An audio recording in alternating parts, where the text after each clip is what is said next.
Hello दोस्तों, मैं उज्जवल कुमार। हम लोग हिस्ट्री को पढ़ रहे थे, जिसमें कि आज का जो हमारा टॉपिक जो शुरू होने वाला है वो है द रिवोल्ट ऑफ 1857 यानी 1857 का विद्रोह। तो यहाँ इस टॉपिक को हम लोग आज से शुरू करने वाले हैं। तो चलिए देखते हैं। और इस टॉपिक से खास करके आप जितने भी गवर्नमेंट जॉब की तैयारी करते होंगे, जितने भी वनडे एग्जाम होते हैं, सभी प्रकार के वनडे एग्जाम में इस टॉपिक से प्रश्न पूछे जाते हैं और बहुत ज़्यादा संख्या में इस टॉपिक से प्रश्न पूछे जाते हैं। ठीक है, तो चलिए हम लोग इस टॉपिक को शुरू कर रहे हैं। तो बात करें तो 1857 के विद्रोह का जो सिंबल था यानी चिन्ह था वह कमल और रोटी था।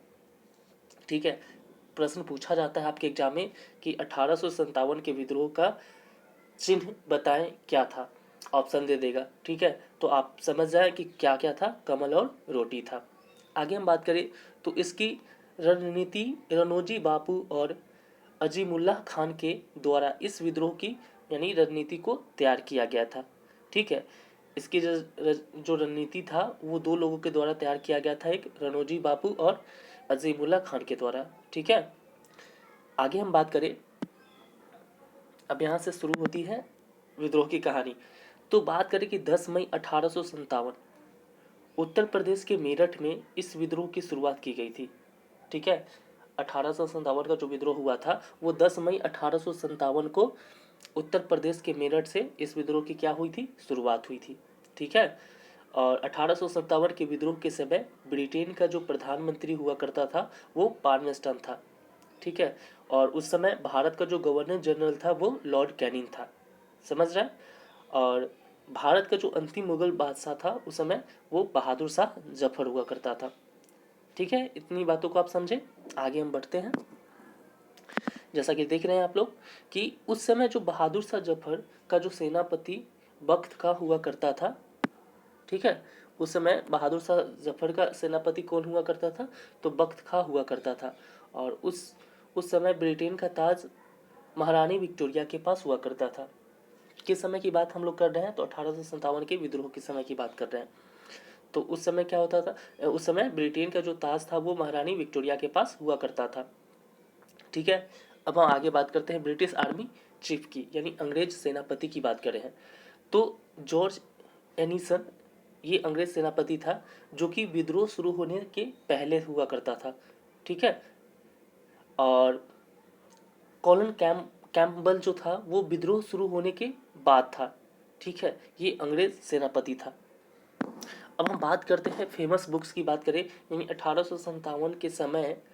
ठीक है, 1857 का जो क्रांति हुआ उस क्रांति के विषय पर लिखी गई कुछ महत्वपूर्ण कुछ विशेष किताबें, उसके बारे में जो प्रश्न एग्जाम में आपसे पूछा जाता है तो उन सब किताबों का नाम लिखा हुआ है। चलिए हम लोग देखते हैं और आप सुनिएगा। बात करें गवर्नमेंट ऑफ इंडिया। ठीक है, गवर्नमेंट ऑफ इंडिया ये जो किताब थी एस एन के द्वारा लिखी गई थी। ठीक है, जो कि 1857 के क्रांति के विषय पर लिखी गई थी इस किताब को। आगे हम बात करें the inner war of independence. ये जो किताब थी वो वीडी सावरकर यानी वीर सावरकर के द्वारा लिखी गई थी। तीसरे नंबर पर किताब आती है the sepoy mutiny and the rebellion of 1857। ये लिखा गया था आर.सी. मजूमदार के द्वारा। ठीक है, अगला किताब जो है द ग्रेट रेबेलियन, ये लिखा गया था अशोक मेहता के द्वारा। पांचवा जो किताब है the causes of Indian revolt, ये लिखा गया था सर सैयद अहमद खान के द्वारा। ठीक है, इस किताब को हिंदी में अगर देखा जाए तो इसको हम असबाब ए बगावत ए हिंद भी बोलते हैं। ठीक है, छठा किताब था poetry and un British rule in India. इस किताब को किसने लिखा था, तो दादा भाई नौरोजी ने लिखा था। ठीक है, ये सब किताबें थी उस टाइम जो फेमस किताबें हुआ करती थी 1857 के विद्रोह के समय। तो इन किताबों के बारे में भी प्रश्न पूछा जा सकता है आपसे कि इस किताब के लेखक कौन है। ठीक है, तो जो 5-6 किताबें थी उसके बारे में हमने बताया आपको। चलिए अब हम बात करते हैं स्टेटमेंट्स के बारे में यानी कथन के बारे में। यानी 1857 की क्रांति पर कुछ स्टेटमेंट्स यानी कथन लिखे गए हैं, उन चीज़ों के बारे में हम थोड़ा सा देख लेते हैं। चलिए, अब इसके बारे में बताया गया। पहले हम बात करते हैं, इतिहासकार एक थे जिनका नाम था एलियार रीज, ठीक है। इनके द्वारा इसे धर्मांधों का ईसाइयों के विरुद्ध युद्ध कहा, ठीक है। इन्होंने क्या बताया कि ये इतिहासकार थे एलियार रीजन, इन्होंने कहा कि यह जो युद्ध था वो धर्मांधों का ईसाइयों के विरुद्ध युद्ध था, ठीक है। ये बात इन्होंने कहा था। अगली बात, जेम्स आउटर एंड टेलर ने इसे हिंदू मुस्लिम संयंत्र कहा, ठीक है, 1857 के विद्रोह को। आगे बात करें तो Benjamin Disraeli and Ashok Mehta के द्वारा इसे नेशनल मूवमेंट यानी राष्ट्रीय आंदोलन कहा गया, ठीक है। आगे हम बात करें तो टी.आर. होमेंस ने इसे सभ्यता और बर्बरता के बीच हुई लड़ाई बताया गया, ठीक है। और एसेंसे ने कहा कि यह राष्ट्रीय यानी यह राष्ट्रीयता के अभाव में एक राष्ट्रीय आंदोलन था। तो कुछ लोग थे 1857 की क्रांति के बारे में, उनकी अपनी अपनी राय थी, उन राय को हमने बताया। अब इसके कारण क्या थे, इसके बारे में थोड़ा देख लेते हैं हम लोग कि इसके कॉजेस क्या थे। तो पहले हम बात करें तो राजनीतिक एवं प्रशासनिक कारण। 1857 की क्रांति के कारण थी राजनीतिक एवं प्रशासनिक कारण। आगे हम बात करें इसके बारे में क्या कहा गया। लॉर्ड वेलेस्ली ने 179 ईस्वी से 1805 ईस्वी तक इसी ने भारत में सहायक संधि की शुरुआत की, ठीक है। कौन? Lord Wellesley. और सहायक संधि का मतलब, कहने का मतलब क्या हुआ कि भारत के कमजोर राजाओं को सैन्य शक्ति में मदद देने के बदले उनसे बड़ा राजस्व प्राप्त करना, ठीक है। और भारत में सबसे पहले सहायक संधि करने वाला राज्य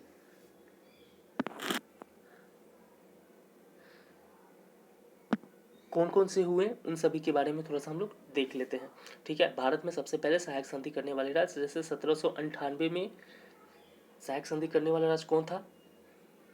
हैदराबाद था, ठीक है।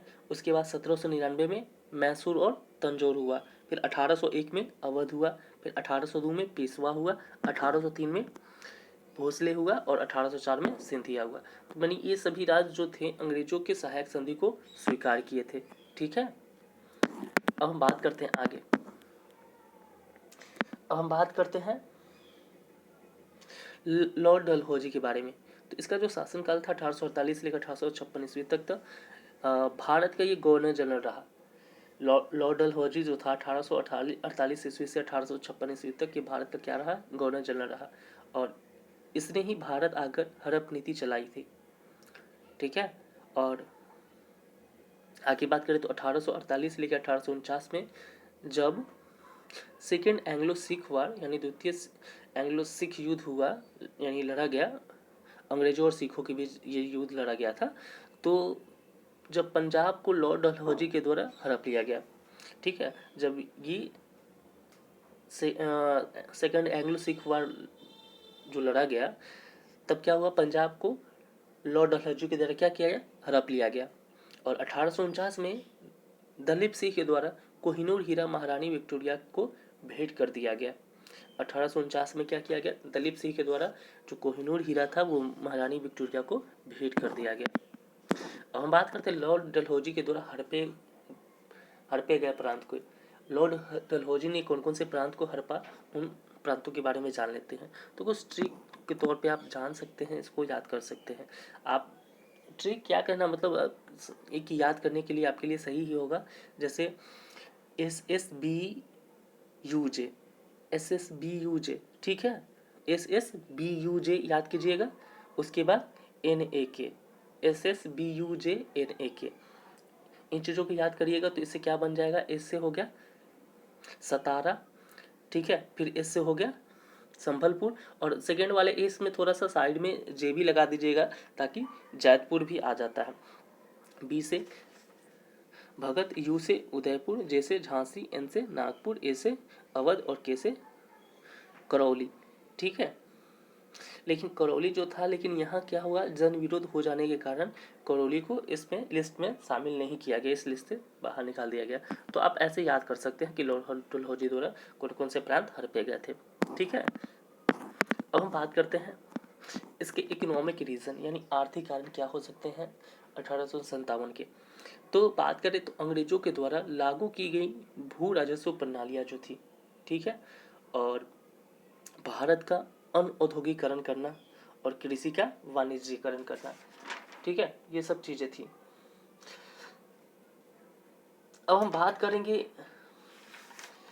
इसके अगले क्लास में, जो कि 1857 के विद्रोह का जो स्टार्टिंग पॉइंट है कि कैसे कैसे विद्रोह स्टार्ट हुआ, क्या कारण थे, क्यों हुआ, ठीक है, क्या, इन चीज़ों के बारे में हम अगली क्लास से पूरी तरह से डिटेल में हम लोग पढ़ेंगे।